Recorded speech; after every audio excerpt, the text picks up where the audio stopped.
Di Bali ada banyak legenda dan banyak pendapat, ada yang tidak menyukainya, sementara yang lain mengaguminya.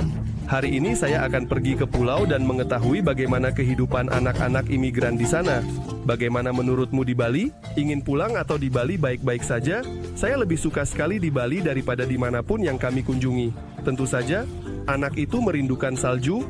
Putri saya pernah melihat salju. Saya akan bertanya kepada anak-anak dan orang tua mereka, apa yang mereka anggap sebagai keuntungan hidup di pulau? Ada seragam, tidak ada pekerjaan rumah, tidak ada nilai. Ini sangat keren. Anak-anak hanya perlu dilepaskan ke hutan. Mereka segera menemukan ribuan kegiatan menarik di sana. Tapi kadang-kadang juga terjadi insiden. Kami mengambil busur dan menembak ke sasaran. Kami mencari tongkat, masa kecil yang normal. Mereka takut pada monyet, mereka menyerang kami, mengambil air kami, dan teman-teman mengambil sandal.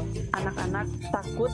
Hari ini saya akan bertanya mengapa semua orang ingin melahirkan di Bali, bahkan dalam kondisi liar. Kami datang ke Bali untuk melahirkan anak. Itu adalah persalinan terbaik. Saya merekomendasikan untuk melahirkan di Bali. Saya akan mencoba memahami mengapa di zaman kita ini orang-orang berusaha membawa anak-anak jauh dari negara asal. Dan sepertinya orang-orang tidak peduli dengan perang. Di sini hampir tidak ada yang membicarakan topik ini. Di sini semua orang menikmati momen dan kebahagiaan. Mungkin akan ada banyak hal menarik lainnya dalam cerita ini, jadi ikuti saja Instagram dan YouTube saya, dan mari kita mulai sekali.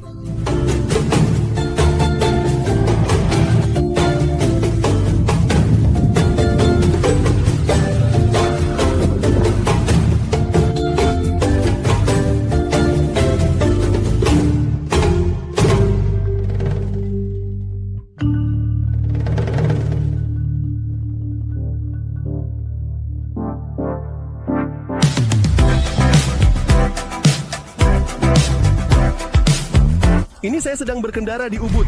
Kota ini terletak di tengah hutan, rumput dan pohon tumbuh. Setelah hujan, jalan-jalan tergenang air, dan untuk sampai ke rumah melewati koridor hijau, tinggal Anastasia. Dia dan suaminya memiliki 4 anak, dan yang keempat dia lahirkan di Bali baru-baru ini. kami telah mengunjungi 20 negara. Kami pernah ke Amerika, ke Eropa. Hampir semua negara di Asia sudah kami lewati. Ini adalah pertama kalinya kami di Bali dan kami datang ke sini. Jadi bisa dibilang Anda telah melihat semuanya dan memilih Bali. Atau masih belum jelas? Nah, sementara Bali tidak melepaskan kami, setiap hari tempat ini semakin terasa seperti rumah. Dan dari sini tidak ingin pergi. Bahkan jika anak-anak sebulan yang lalu mereka berkata kami ingin ke Rusia, kami merindukan teman-teman, nenek, dele. Jadi sekarang saya bertanya kepada mereka, tepat beberapa hari yang lalu mereka berkata bahwa tidak, kami tidak ingin pasti. Tidak. Kantiman Seisk. Tidak. Ubud itu menarik secara energetik. Artinya kemanapun saya pergi, kami telah menjelajahi hampir seluruh pulau, tinggal di mana-mana, di berbagai daerah. Tetapi kemanapun kami pergi, kami tetap tertarik kembali ke Ubud. Kenapa? Mungkin karena di sini terasa spiritualitas ini. Saya pikir di sini ada lebih banyak ekspat, orang-orang yang datang ke sini untuk tinggal secara permanen. Saya memiliki banyak kenalan yang tinggal di sini selama 3-4 tahun. Yang datang selama 3 bulan dan tetap di sini seumur hidup saya. Di Bali, anak-anak tidak merasa bosan. Dan untuk bersenang-senang di villa ada kolam renang dan yang terpenting loteng. Rumahnya besar. Ada ruang untuk bekerja bagi ibu. DGN 4 anak, dia masih bisa mengepang rambut gadis-gadis dan membuat dreadlocks. Mereka menyewa tempat tinggal per bulan. Wah, ini benar-benar ramai. Ini adalah harga yang sangat murah untuk saat ini. Sekarang harga seperti ini tidak akan ditemukan. Harga telah melonjak 3-4 kali lipat.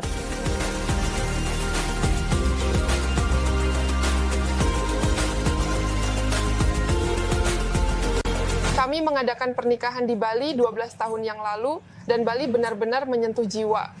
Dan dengan cara yang sangat magis, seperti yang terjadi di sini, kami berada di sini setelah 6-7 tahun. Ini Anna, dia juga membesarkan putrinya di sini. Dan anak itu tumbuh selama 7 tahun di Bali. Ya, bagaimana kita bisa membandingkan masa kecil di Bali, melihat anak kita 24 jam sehari, 7 hari seminggu, dan bagaimana kami tumbuh di negara kami? Pertama-tama, hangat.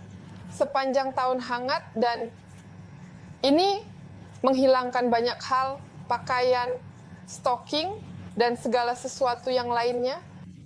Kedua, ini adalah kebebasan dan ekspresi anak. Kesempatan untuk terus melihat gambar-gambar baru yang cerah dan semuanya dapat diakses. Dan Bali adalah pulau yang sangat beragam dengan berbagai aspek, di mana setiap lokasi sangat unik. Anak tak pernah bosan. Di sini juga ada jebakan. Dalam hal ini, anak menjadi jenuh dan untuk mengejutkan. Anak-anak ini diperlukan lebih banyak usaha.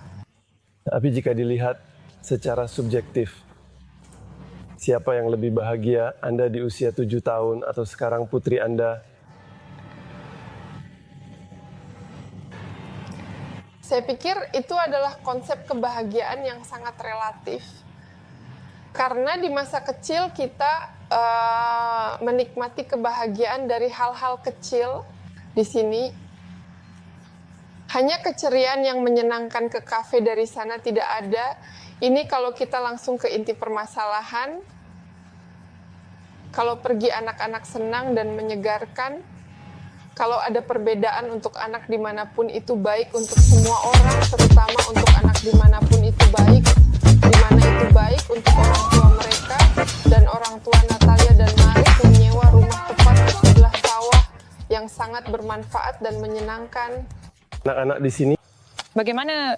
jika dibandingkan masa kecil, 80-90-an, Nah, sebenarnya, jadi saya memiliki perbandingan. Saya tumbuh di desa, jadi kebebasan di sini, mereka berlari tanpa popok, tidak perlu mengenakan banyak pakaian, overall. Orang Bali sangat, ini adalah momen terpenting. Mengapa kami di sini, orang Bali menyukai anak-anak, mereka peduli dan sayang pada anak-anak, berharga datang ke sini. Terutama saat kamu melahirkan atau merencanakan. Ana berusaha membawa anaknya ke tanah kelahiran, menunjukkan hal lain. Setiap 3-4 bulan kami biasanya mengunjungi Eropa, Belarus, dan Rusia.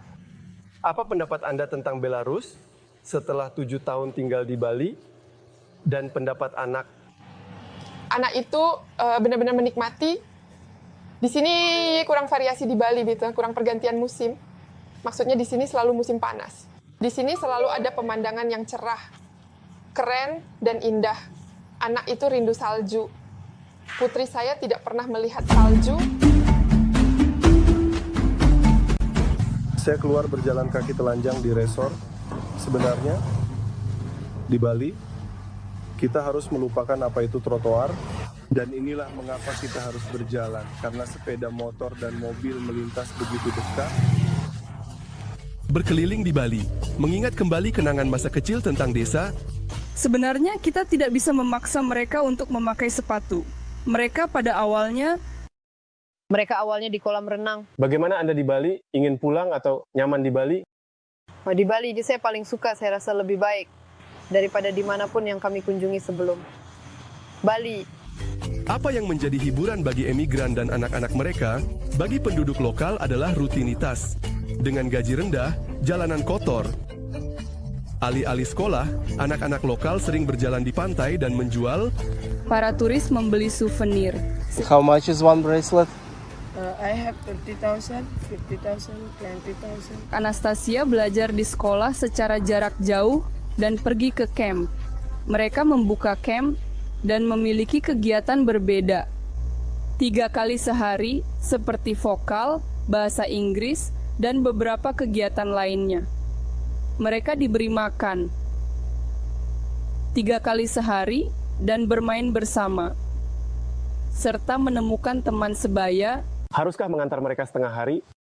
Dari jam 10 pagi hingga 6 sore. Anak-anak sibuk sepanjang hari. Sedangkan Putri Anna bersekolah di Bali dan benar-benar menikmati tidak adanya tekanan dalam belajar. Bagus mereka tidak memiliki sistem pelajaran yang ketat seperti di sekolah umum. Banyak kegiatan ekstrakurikuler yang disukai anaknya. Jadi tidak ada seragam, tidak ada pekerjaan rumah, tidak ada nilai, jadi kamu datang dan mendapatkan pengetahuan santai. Mereka memiliki EQ dan finansial selain mata pelajaran utama, sangat keren. Tapi saya mencatat bahwa anak sedikit terjebak dalam suasana Bali ini. Jadi saya bercanda bahwa jika kiamat terjadi, dia akan terjebak di toko dengan makanan dan mati kelaparan karena tidak bisa membuka keripik, jadi benar-benar santai. Sekolah swasta di Bali bisa mencapai harga $800-900 per bulan. Secara umum, anak-anak di Bali dan anak-anak di Rusia sangat berbeda.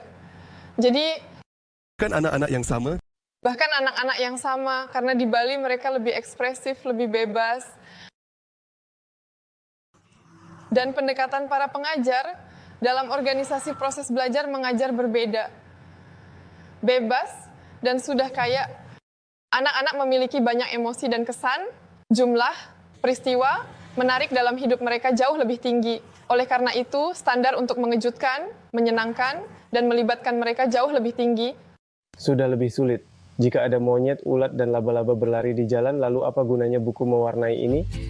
Ada juga tempat untuk pergi berwisata. Selalu ada perjalanan. Kami pergi ke bioskop, melakukan perjalanan.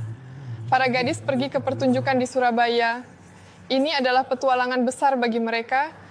Ceritakan tentang sekolah kamu bergaul di sana. Saya bergaul dengan Yose dan para guru di sekolah. Siapa Yose itu? Temanku. Dia dan berbicara. Dalam bahasa apa? Bahasa Inggris tapi dia dari Jepang. Dia dari Jepang. Wah, serius. Dan bagaimana kalian berteman? Apakah kalian saling mengerti dengan baik? Ya. Lalu kalian melakukan apa? Ya, bermain sepak bola. Tidak tahu. Kami bermain panahan. Kami mengambil busur dan menembak ke arah target. Kami melakukannya. Di mana? Di hutan. Tidak, kami hanya mencari tongkat dan meminta guru untuk membuatkan busur. Saya hanya mengambil panah yang tajam dan mengambil tali untuk tongkat. Masa kecil normal. Kami berdiri. Barisan, ketika menit tersisa, kita akan bermain sampai semua orang datang. Kami hanya berdiri tegak dalam barisan dan guru kami berdiri sedikit di depan. Dan kami di sana berkata, dia bulat, kamu dengan tongkat. Jinggoni, cangkir. Dan dia memukul dan berkata seperti kelas ini, apakah kamu di sini? Dan kami berkata, ya saya di sini. Dan ibu guna seperti apa? Guru bahasa Indonesia. Di Bali banyak anak-anak lokal dari negara lain. Anak-anak migran dari CIS menemukan teman di antara teman sebaya berbahasa Rusia. Jadi siapa teman-temanmu di sini? Saya punya teman dan teman, tapi segera saya akan berkenalan dengan lagi. Anak perempuan, anak berteman, anak Bali. Rumah yang saya ceritakan terletak di antara Ubud dan Sanur, di sebuah desa Bali yang benar-benar asli. Dan semua tetangga adalah anak-anak Bali. Dan masa kecilnya dihabiskan di sekitar anak-anak Bali tersenyum, bahagia, dan ceria. Semua orang tertarik. Semua orang tertarik, ya. Apa yang mereka lakukan di desa sana? Ayam, angsa. Semua kebahagiaan kecil ketika kamu hanya bermain dengan batu dan kamu sudah bahagia. Ini adalah anak-anak Bali. Mereka bahagia hanya karena mereka ada. Meskipun banyak imigran tinggal di sini selama bertahun-tahun, hampir tidak ada yang belajar bahasa Indonesia. Apakah anak-anak Anda belajar bahasa Indonesia? Tidak ada disiplin bahasa Indonesia yang seperti itu, tetapi karena ada komunikasi yang terus-menerus dengan orang Indonesia, beberapa dasar ada pada semua orang, dan sebagian besar ada pengasuh Indonesia, jadi anak-anak. Biasanya menguasai keterampilan. Namun, Anda menekankan kepada anak-anak agar mereka tahu bahasa Inggris. Bagi mereka itu terasa alami, sangat alami.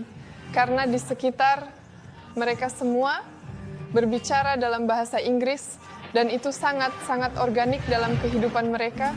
Di Bali, kamu harus menggunakan helm tidak hanya saat mengendarai sepeda motor, kelapa bisa jatuh di kepala. Saya merasa begitu. Kelapa adalah minuman yang paling terjangkau di sini. Saya akan bilang kelapa kering kami yang dijual di supermarket itu jelek, teman-teman. Sebenarnya kelapa itu besar dan di dalamnya ada sekitar 1 liter cairan. Jika kamu membeli kelapa, memecahkannya, akan ada 50 gram cairan. Kamu bisa benar-benar puas. Air kelapa lebih baik menghilangkan dahaga. Di pantai air kelapa lebih enak dan bukan untuk anjing. Ya, rasa ingin kelapa. Ngomong-ngomong, saya mendengar bahwa orang-orang ketagihan kelapa. Dulu saya tidak mengerti mengapa.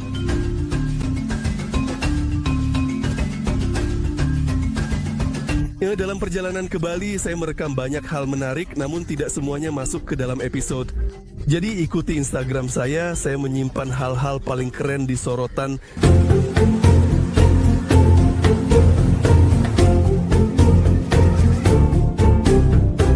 Makhluk kecil ini tinggal bersama kita di planet ini hanya beberapa hari, akan bangga menyebut Bali tanah airnya. Dia memang ingin dilahirkan seperti itu, mungkin dia sendiri yang meminta. Tapi itu adalah persalinan terbaik. Sungguh, itu adalah persalinan terbaik. Dan saya sangat merekomendasikan untuk melahirkan di Bali, karena ini jauh lebih keren daripada di Rusia. Pertama, saya memiliki doula. Kedua, saya memiliki klinik. Nggak dari segi biaya, ini tidak lebih mahal dibandingkan di Rusia, seperti melahirkan di klinik berbayar. Dengan diskon, saya menghabiskan 110.000 rubel. Perilaku Dr. Anastasia disukai. Tapi di Rusia, ya tidak, memang ada rumah sakit gratis di sana. Tapi di sana perlakuan terhadapmu seperti... Dan di sini perlakuannya, di sini mereka memperlakukanmu seperti bunga. Kamu sangat lembut. Mereka memiliki budaya persalinan yang berbeda di Bali. Mereka sangat baik terhadap ibu hamil dan anak-anak. Mereka sangat akrab denganmu. Dan saya terus menunggu, wanita Rusia akan masuk dan mulai berteriak, kamu di sana? Nah, tapi denganmu, mereka memperlakukan saya dengan sangat lembut dan penuh kasih, jadi saya sangat menyukai perlakuan. Banyak orang asing datang ke Bali khusus untuk melahirkan. Kewarganegaraan tidak diberikan, tetapi alam membantu. Natalia dan Marik datang ke Bali 8 tahun yang lalu untuk melahirkan. Kami datang ke Bali untuk melahirkan anak saja. Di sini ada pusat persalinan alami yang sangat keren dan terkenal di dunia. Persalinan Lotus, pusat ini disebut Bumi Sehat, dan ada seorang bidan seperti itu. Dia diakui sebagai wanita tahun ini. Saya tidak ingat berapa, tetapi dia adalah wanita hebat, bidan hebat, Robin Lim, dan sebenarnya kami pergi ke sana untuk melahirkan Kiril, karena dia... Bagaimana dengan kelahiran anak kedua? Ya, tetapi dia memenangkan semacam hibah di sana. Dia menerima penghargaan wanita tahun dan mendapatkan dana. Dia membangun pusat yang modern dan keren, karena sebelumnya itu hanya bangunan Bali biasa, gelap, dengan kamar-kamar kecil, seperti bangunan Bali biasa. Dan sekarang ini sudah ada lebih banyak kamar dan semuanya lebih modern. Dan perbedaannya sangat mencolok, tentu saja. Di sini bahkan tidak perlu asuransi. Kamu hanya datang ke klinik membayar untuk kamar. Dan saja, lalu melahirkan. Apakah anak tidak punya kewarganegaraan Indonesia? Tidak, di akta kelahirannya akan tertera Pulau Bali. Ya, dia akan terdaftar sebagai lahir di Pulau Bali. Dalam hal adaptasi setelah melahirkan, sekarang dia sudah 2 minggu, saya rasa dia sudah sangat cerdas karena dia mendapatkan udara segar, burung-burung, air, ya, sekarang akan ada suara laut, dan dia merasa sangat baik. Di Bali, dilakukan yang disebut persalinan alami. Praktik ini sekarang semakin populer. Kami ingin merasakan pengalaman ini, karena pada saat kami di Ukraina mulai melihat bagaimana orang melahirkan metode persalinan alami. Belum begitu berkembang, misalnya di rumah dengan bidan, tanpa intervensi, tanpa harus mendaftar atau sejenisnya, tanpa berbagai hal seperti itu, di Ukraina belum begitu berkembang. Kami mulai mencari, dan kami sudah lama ingin pergi ke Bali. Kami bepergian ke India, terjadi revolusi di Ukraina. Singkatnya, kami sedikit tertunda dan mengubah rencana. Kami tiba di Ukraina, kami menikah di India, menikah di Ukraina, dan kemudian kami mengetahui bahwa kami akan memiliki Kiril dan memutuskan bahwa Bali sebenarnya menunggu kami untuk itu.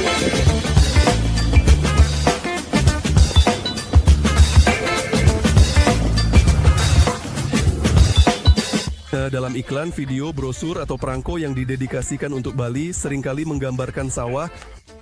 Beras di sini adalah produk makanan utama, tetapi juga menghasilkan uang sebagai objek wisata. Di sini mereka membawa turis membuka restoran di sawah.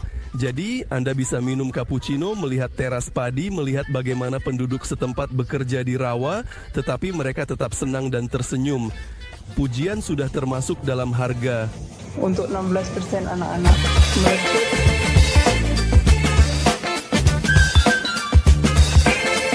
Kita menyusul.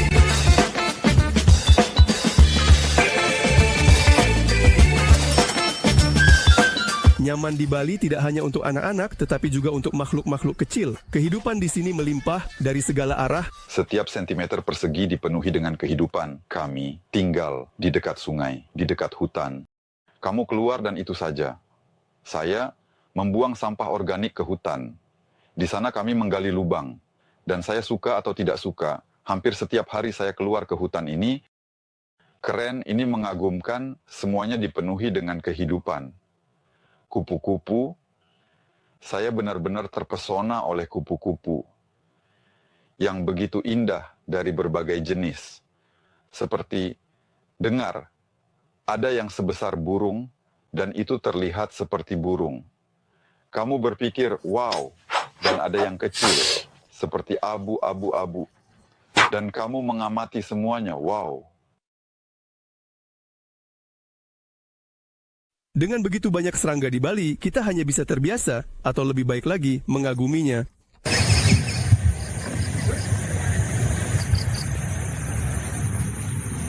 Singkatnya, ada sesuatu yang berkedip terbang, itu adalah kunang-kunang. Di sini ada banyak sekali berbagai serangga, air tawar, dan amfibi.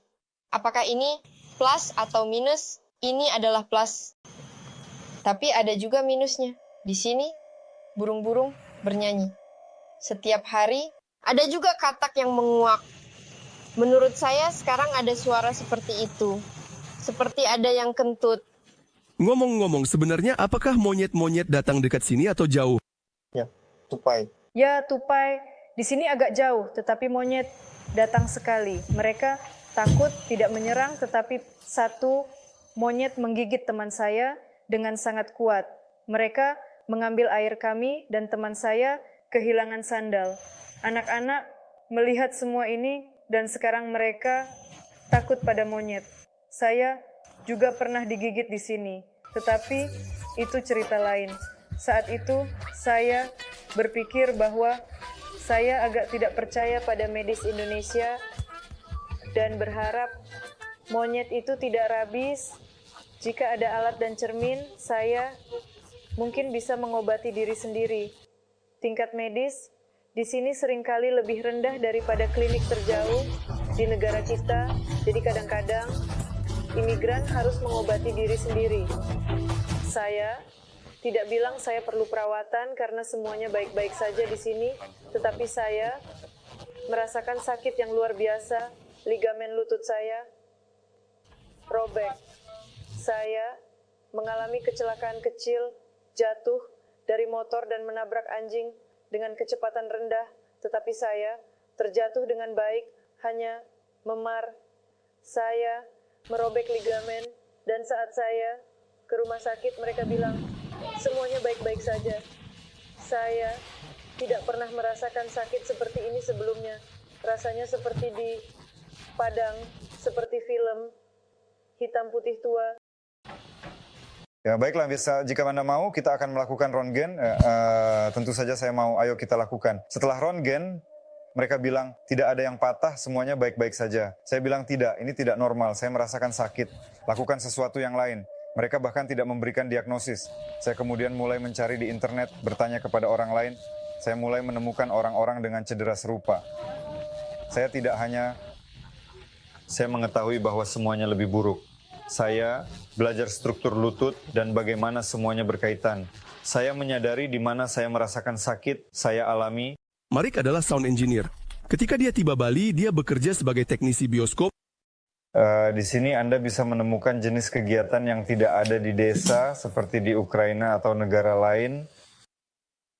Siapa yang membuat film di desa, dan siapa yang mengadakan festival di desa dan lainnya. Di sini ada banyak restoran, ada salon kecantikan, ada ruang konferensi dan aula dan lain-lain dan sebagainya. Ya, dan semuanya pada dasarnya telah berpindah dari desa ke desa dan Anda memiliki semua ini. Saya datang ke sana awalnya seperti itu. Saya pergi ke sana 2 kali seminggu. Kemudian saya diberikan lebih banyak tugas lagi. Beberapa tugas ditambahkan. Setelah pandemi, Marik kehilangan pekerjaan. Dan pemilik tiba-tiba berkata, maaf Marik, kami tidak bisa lagi menanggungmu. Karena mereka membayar pajak, mereka membayar semua permohonan, pengurusan, dan seterusnya, ditambah gaji.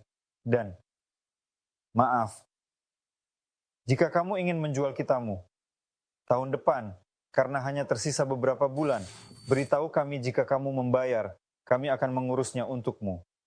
Tapi kami tidak bisa lagi menjadi sponsormu dan kamu juga tidak bisa bekerja di sini. Jadi kamu sudah bebas. Seiring bertambahnya usia, hidup di Bali bisa membosankan. Jika tidak untuk anak-anak, untuk orang dewasa.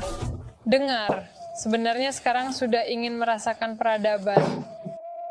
Di sini hidupnya seperti di desa, anak-anak senang kan? Tapi tetap saja ingin...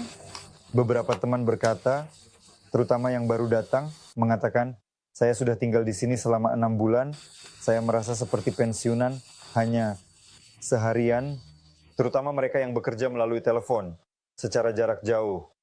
Mereka merasa seperti pensiunan. Bagaimana kamu bertahan di sini? Bagaimana kamu menghabiskan 8 tahun di sini? Di sini benar-benar ada suasana yang sangat santai. Kami sudah sangat ingin pergi ke kota. Kota mana? Kami ingin pergi ke Kanada dan... Di mana saja dalam tur sepak bola? Dengan serius. Tapi bukan pindah, hanya pergi untuk mendengarkan suara mobil.